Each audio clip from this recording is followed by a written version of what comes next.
Welcome to Moments with Marianne. I'm so delighted we're spending this time here today. We have a very inspiring show coming right up with special guest, Tracy Timm. And she's here today to share with us her new book, Unstoppable. Discover your true value, define your genius zone, and drive your dream career. Now, do you feel trapped in your career and feel it's time to reinvent your life? At the age of 25, Tracy Timm experienced a crisis of identity. She had a life that many would envy, but was plagued by the guilt that she was deeply unhappy with her career. After years of soul-searching and human capital advisory work, she turned everything around. Now, many of you know Tracy. She is the founder of Nth Degree Career Academy, the proven career clarity system that helps high-potential professionals discover, define, and drive the careers they love. She has a degree in behavioral psychology from Yale University and studied design thinking with the founder of the D School at Stanford University. So let's welcome to the show, Tracy Timm. Thanks, Marianne. I'm super excited to be here. We're going to have a lot of fun. Oh my goodness. What an honor it is to have you here and to talk about your new book. I have to ask you, what inspired you to write this book? Oh my goodness. So if you talk to any author, I think if you know what it takes to make a book, right? And all the work that goes into it and the time and the thought, I think truly the answer can only be, it had to come out. It was this message that I wanted to give to the world in a much more expansive way than teaching it one person at a time through our career clarity programs. So I've had on my heart to write a book for a long, long time. I did not expect that this would be my first one. But I'm so proud of it because of all the years of work and the number of people who we've coached that went into finally the writing of this methodology, of this process or recipe, if you will, for finding your ideal career and finally living that life that you're really inspired by and proud of professionally. So a little bit of my own story and then a lot of other people's stories are really what inspired this book. Well, why don't you share a little bit about your story? Because I felt like your story is so profound and so many of us go through the exact same thing. Oh, that's really thoughtful of you. Yeah. A lot of entrepreneurs will say this too. You kind of found a problem that you either wanted to solve for yourself or someone close to you. And then you thought, well, they can't be the only one with this problem. So in every way, as much as possible, I try to live and breathe, what our clients do. So my story is very much one of a lot of pain and suffering professionally. I was that kid who, I grew up, I'm 33 now. So I was 100% right in the middle of the millennial generation, super overscheduled, super, pressured to perform. And I performed. I was a performer. If you said get A's and that's winning, I got A's. If you said get first chair in band and that's winning, I got first chair. If you said, make varsity your freshman year in your sport, that's what I did. And that serves us really well, I think, when we're young and we're in school and success is linear. And it got me to an amazing college. I went to Yale. I studied psychology, which I loved. But then when I started to think about what was going on in the real world, after school and after your linear bar for success goes away, I had no earthly idea what I wanted to do with myself. I just remember thinking, I don't know if there's anything I can do for longer than like a couple months and not get bored of it or want to go on to something different or have, as a sustainable way to be successful, because I've never been an office person. I've never been a desk person. I've always had a lot of energy and I like variety. So in the absence of a really strong sort of, I'll call it a North Star or clarity of what I did want to do, I fell into the trap of looking around at what everyone else was doing and allowed that to be my bar for success. So with a psychology degree and all of 2 classes in math in my entire college tenure, I ended up getting a job on Wall Street. And there I stayed for 2.5 years working on a trading floor and just becoming more and more miserable as time went on.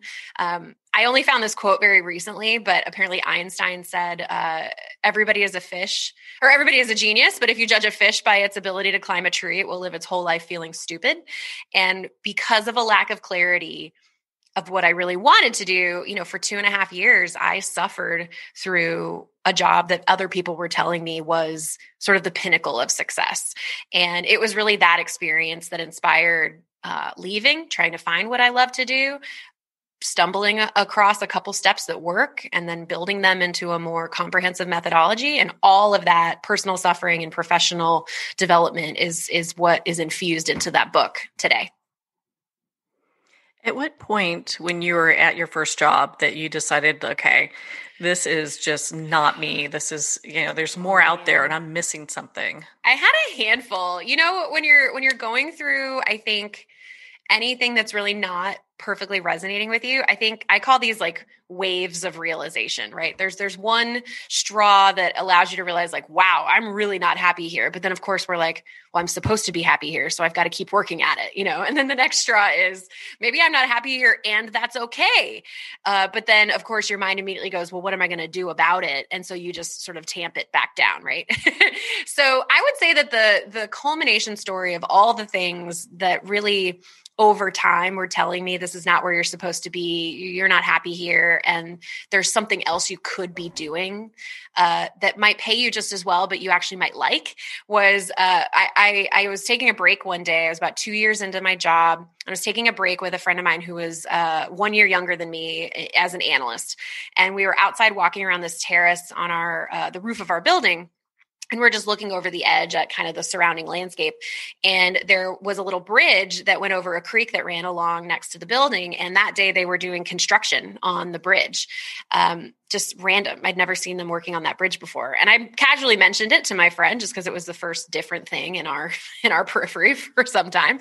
And I'm not kidding you, Marianne. He literally became a new person. His eyes widened and he got really excited, and he just started gushing about construction and about engineering and bridges and cement and all the little things that go into rock formation and why you would do this in the winter and not the summer. And I had literally never seen this guy get excited about basically anything, let alone his job.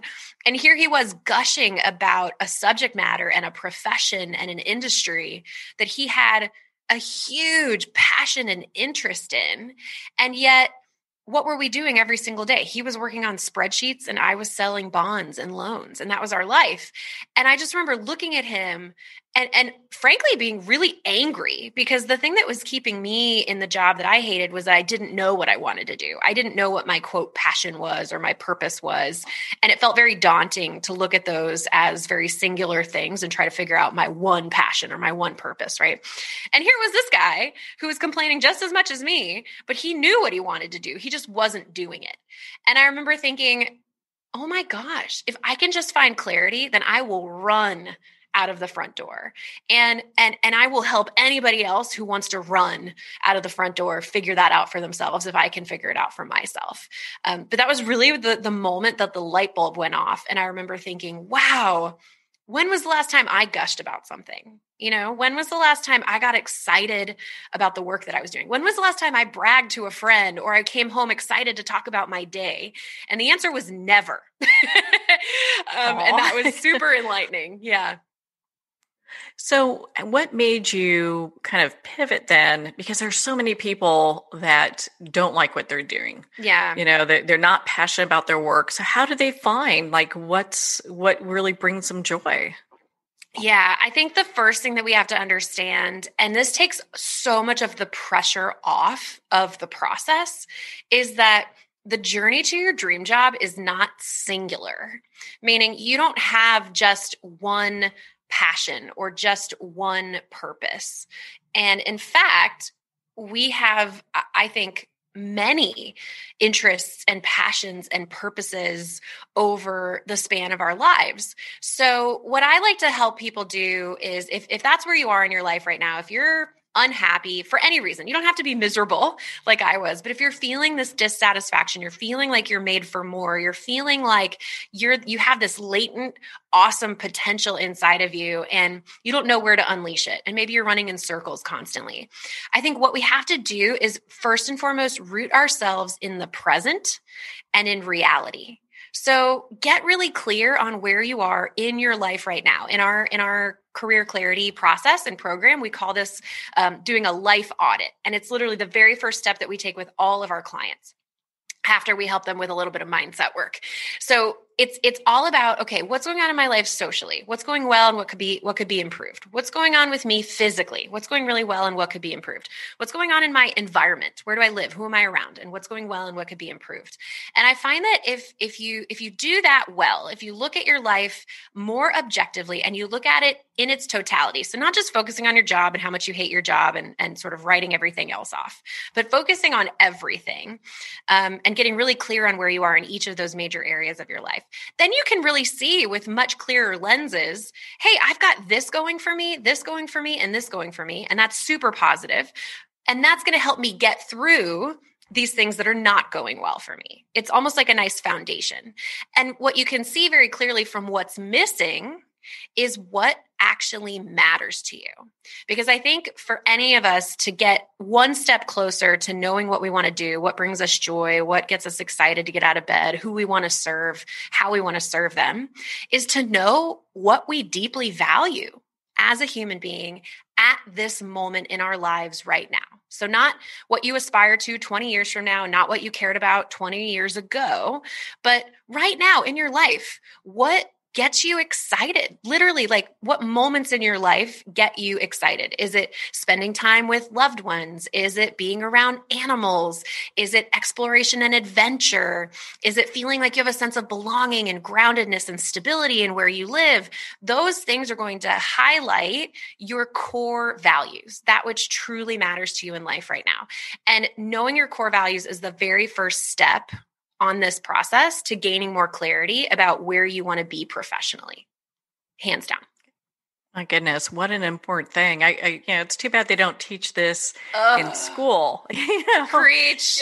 Yeah, because they come in, you all of a sudden your parents are like, hey, so what are you going to do? And you're like, I have no idea, You don't even know what matters to you, right? You don't know anything about the world. You haven't had any experiences. But if you're in a job, even if you're 2, 5, 10 years into your professional life, you've learned some things about yourself, right? You've learned what you like and what you don't like, where you thrive, and what work is actually much harder for you to thrive doing.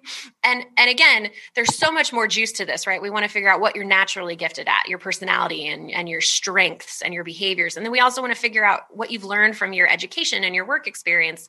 But all of that comes after you've identified that which is core to your being at this moment in your life. And the reason I'm so I hammer this point home is that your now, we call this part of the process, figuring out your now. Where are you now? Is that your now is going to grow and evolve and change constantly. I mean, how many people, you and me included, have totally different value sets right now, January of 2021, than we did a year ago? And part of that was forced on us. And part of it was because we grew and evolved in a very short period of time through forces internal and external, right? And we have to honor that, I think, in a much more consistent way, in a much more routine way throughout our lives, so that at every turn, we're not just doing what we did last year just because it's routine and easy. We're honoring that we may have grown and changed, and that may mean we need to make some changes in our lives to be more in alignment. One of the things you talk about in your book is the possibility mindset. Yeah. And I really felt that was so empowering. I'd love for you to share about that with our listeners. Sure. I think one of the first things I was ever asked to speak about when I started speaking professionally was how to be open. And I remember thinking, what do you mean? Like, we have to teach people how to be open? And the answer is yes, because so many of us are living our lives based on the expectations and definitions that were given to us somewhere along the way that we have not questioned since then. So maybe it's what your parents did and that equals success. Or maybe it's what your best friend did and you always compare yourself to that person. And if you're not doing what they're doing, you're not a success. It's these little big life definitions that I think we move forward with that we don't question. And so, of course, if we're living in someone else's paradigm, we're always going to feel like we're not going to be successful, or there's no options for us, or we're living out of alignment. And so the first thing that we have to prime is that idea of living in possibility, of not only being open to the myriad of opportunities that are out there in the world, but training our minds to be aware that there are other possibilities outside of that which we already know about, which may sound a little woo-woo or whatever for people who are not super into the mindset piece of all this. But the way the brain works is that we focus on what we are already thinking, and our brain likes to be right. So that means that as we experience the world, we run it through these pre-existing biases, and we just simply try to confirm them along the way, right? Nobody likes to be wrong. Nobody likes to be proven wrong. And certainly that's how our brain likes to function, to keep it comfortable, to keep it safe. So of course, that means we walk around life with blinders on, only experiencing the world in ways that confirm what we already believe. So in order to break that cycle, we really have to train our brain to see and perceive possibilities that we might not even know exist yet, which just requires this sense of openness and, like you said, sense of possibility of what could be without labeling it ahead of time. And I wish we had, hours to talk through this, because we could actually break down, how specifically to do this. But I think the little ways that you can train your brain on a day-to-day basis are just to push your thinking. So if you see the world one way, just ask yourself, is there another way to look at that? And if so, how would that change how I perceive work, how I perceive relationships, how I perceive my environment, how I perceive my social existence, anything that's going on in your life? It's those little brain trainings that are going to get you more and more into a sense of possibility over time. But, as with anything, changing the way that we think and believe and see the world is not an overnight process. It takes time.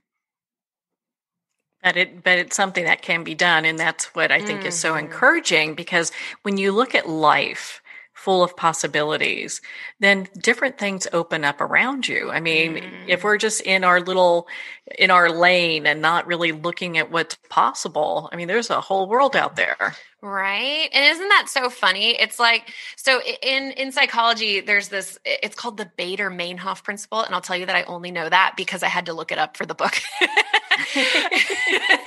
And basically what it says is that which you're already thinking about is going to be that much more readily perceived in your world around you. So anybody out there, this is true. Like if you've ever purchased a car, you probably do all this work, you do all this research, you pick the car you want, you pick the color, the interior, all the add-ons, yada, yada, yada. And you're like, this is my dream car and I designed it and it is just for me and it's unique and yada, yada.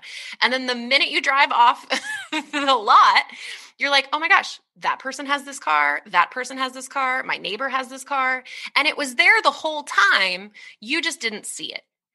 And this is what we teach our clients to do is people are really scared of narrowing their field of vision when it comes to their career possibilities. Everybody thinks that the logical thing to do is be really open to all opportunities and to any sort of ideas so that they don't miss anything. They're not too picky, right? They don't have their dream opportunity go by because they were super focused over here and they should have been much more open, right? But the opposite is true. The more focused you are and the more intentional you are with your thinking, and you're right, meaning you've done the work to narrow your field of vision in a positive way in what's actually going to serve you, then the more of those opportunities you're actually going to see. It's going to feel like if it was a snake, I would have bit you. It's going to feel like it's been right under your nose this whole time. And why didn't you see it? Well, you didn't see it because you weren't thinking about it. You weren't focused on it. You didn't have it in your brain as a possibility. And that's the game changer. You know what I mean? That's the game changer, where all of a sudden you've got 5 different job opportunities that have just appeared out of nowhere. Well, they were always there.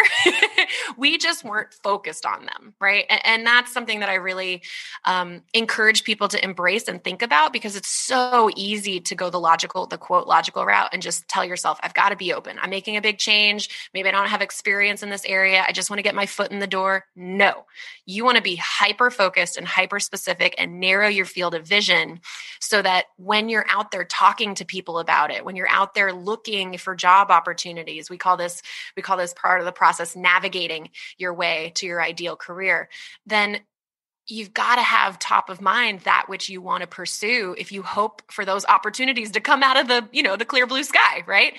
But it is a process, as you said, but it is possible. Hey, I love that. I love the possibility. I'm trying, it's constant. It's a constant battle with your own mindset, right? To see possibility and to keep believing and hoping, because life is not perfect and things don't always go the way that we wish they did or the way we expected them to. But the best we can do, I think, is be equipped with a process that helps us make the next right choice, the next best step. And that's all we can control, right? Clearly in the last year, that's what we've seen. All we can control is making our next best step forward. And the rest is not up to us. Yeah. I mean, and a lot of times that's plenty. All that is just plenty, being able to do that. And it's interesting, when I was reading your book, you cover a lot of things I felt that were so empowering.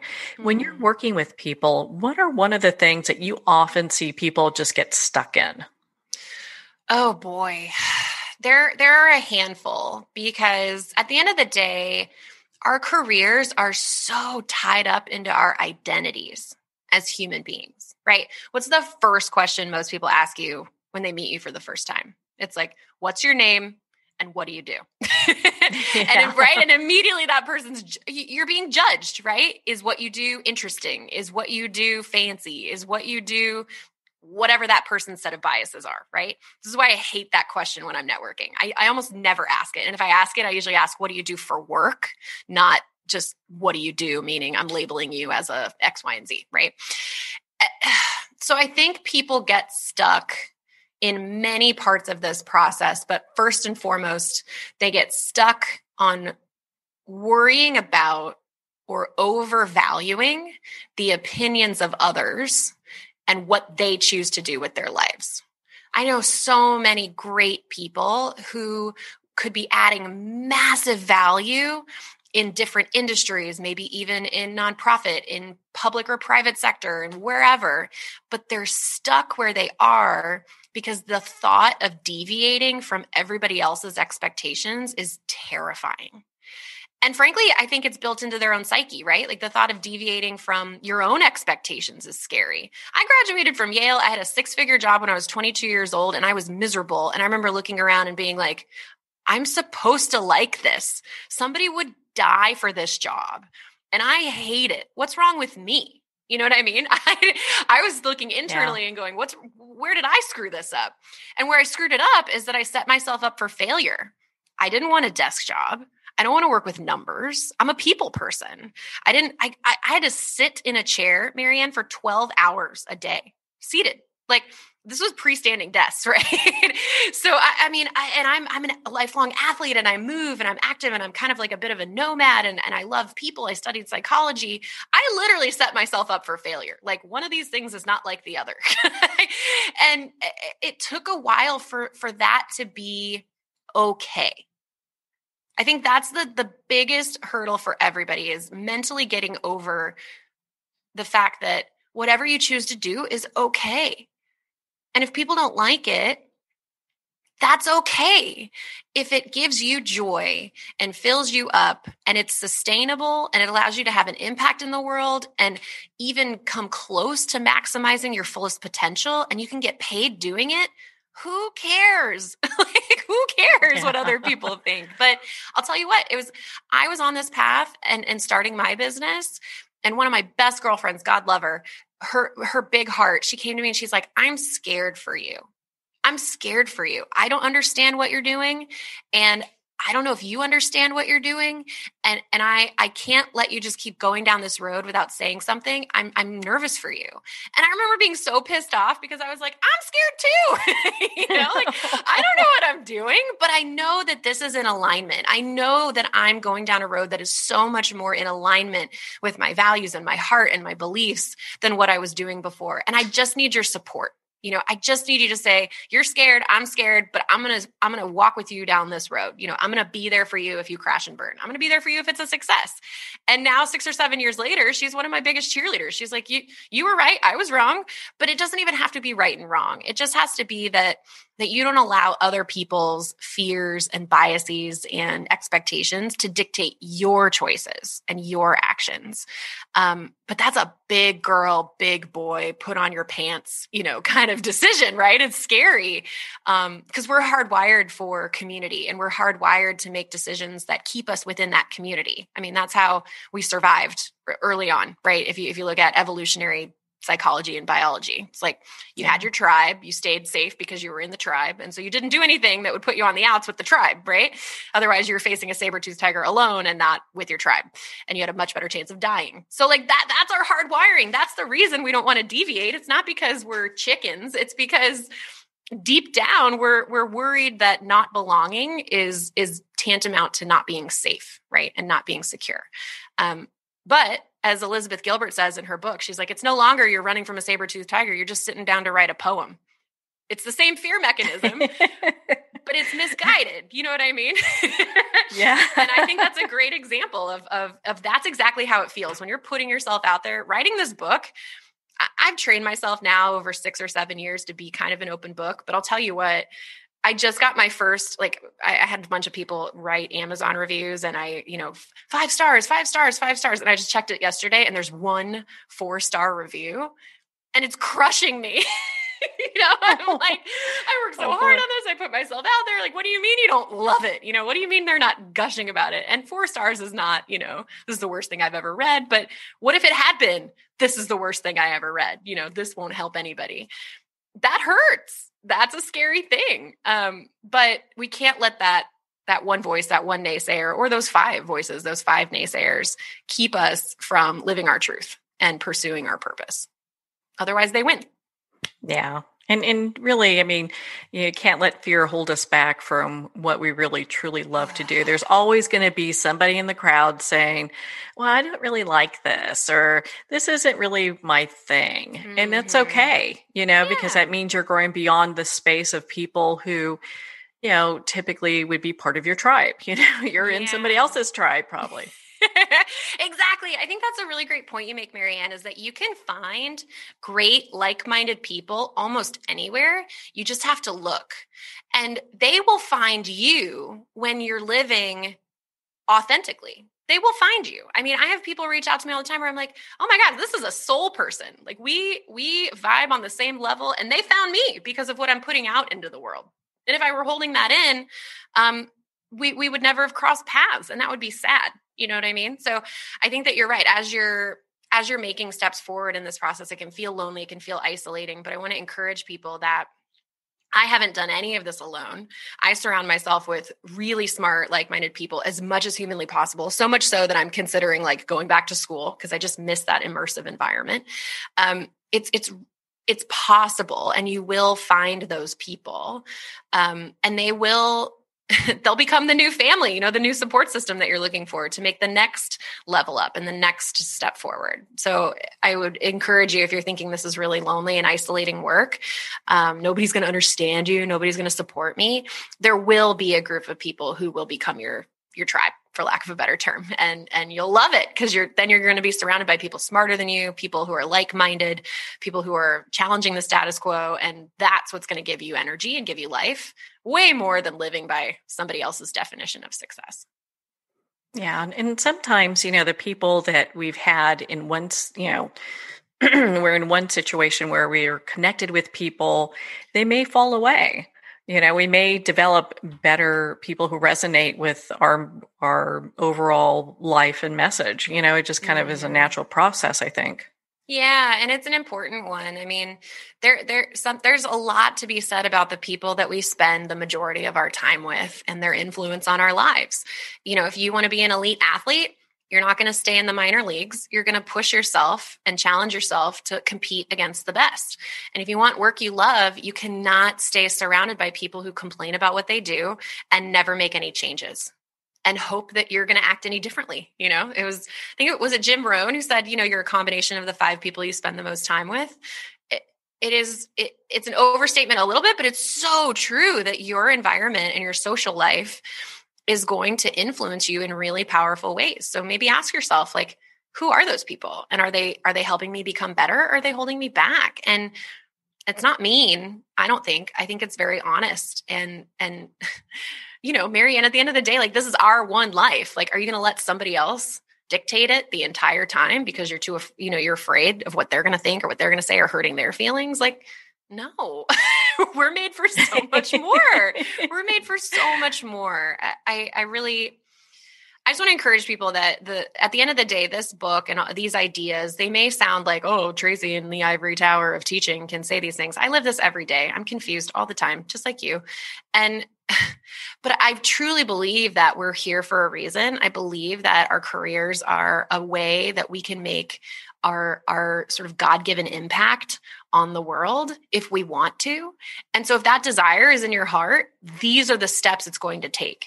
These are the risks you're going to have to take, quote unquote. These are the challenges you're going to have to face. And it may be scary, but I'll tell you what, there's a whole group of people out here like me and Marianne who are like, jump, it's great. We'll catch you, and we can fall on our faces together. And we,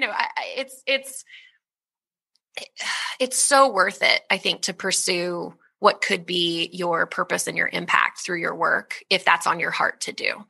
And it makes taking these risks and reevaluating our relationships that much easier when we're doing it for a real purpose and a good reason. You know what I mean? Yeah. I mean, it's really interesting when you dive into what brings somebody joy. And my goodness, Tracy, I mean, we could talk all day on this topic. I wish we could. You have such a beautiful voice, by the way. I just could listen to you falling asleep. I feel like it's you're in your element, girlfriend. Well, thank you. Thank you. Where can our listeners connect with you and learn more about Unstoppable and be part of your community, or people who just are like, hey, I need someone to coach me through all this? Yes. Where do they connect with you? Yes. So the name of our program is the Nth Degree. We call our business the Nth Degree Career Academy. So we're helping everybody from, the Tracys of the world who are overwhelmed and stuck to, we have clients who are like, I know I'm made for more. I want to level up. We have clients who are soul searchers. We have clients who want to live a life of service, but they want to make good money at the same time. If that's you and you're trying to find your purpose in your career right now and a way to consistently reevaluate and evolve and level up as you go, that's what we do. That's what's on my heart to help people do. So if you go to nth degree, nthdegree.tracytimm.com, Tracy Timm is my name, so we put those two together. You can find a ton of resources there, including ways to get on our email list so you get constant updates from me.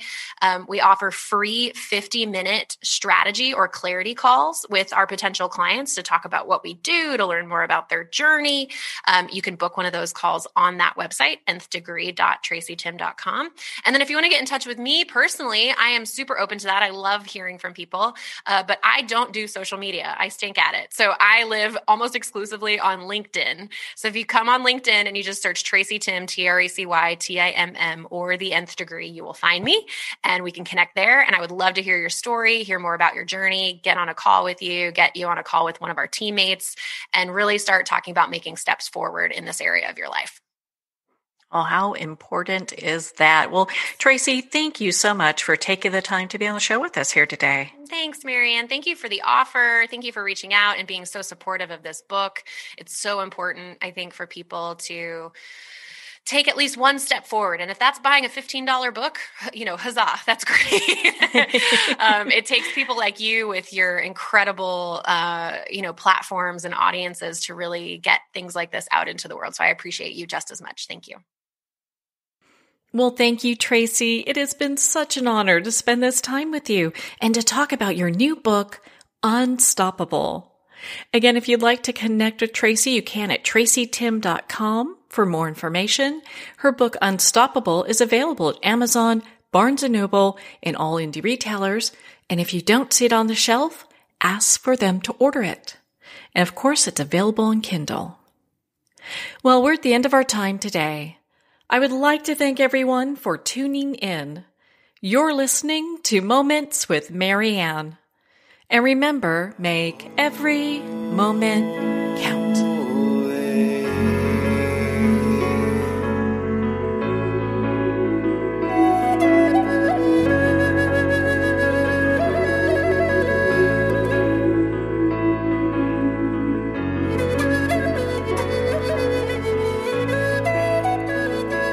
In a single moment, your life can change. Moments with Marianne is a transformative hour that covers an endless array of topics with the best of the best. Her guests are leaders in their fields, ranging from inspirational authors, top industry leaders, and business and spiritual entrepreneurs. Each guest is gifted and a true visionary, a recognized leader in her own work, and while teaching others to develop, refocus, and grow, Marianne will bring the best guest and sometimes a special surprise. Don't miss this. You never know just which moment will change your life forever. Moments with Marianne airs every Sunday, Monday, Thursday, and Friday at 8 p.m. Eastern and 5 p.m. Pacific Time. Make sure to tune in and visit momentswithmarianne.com for more information.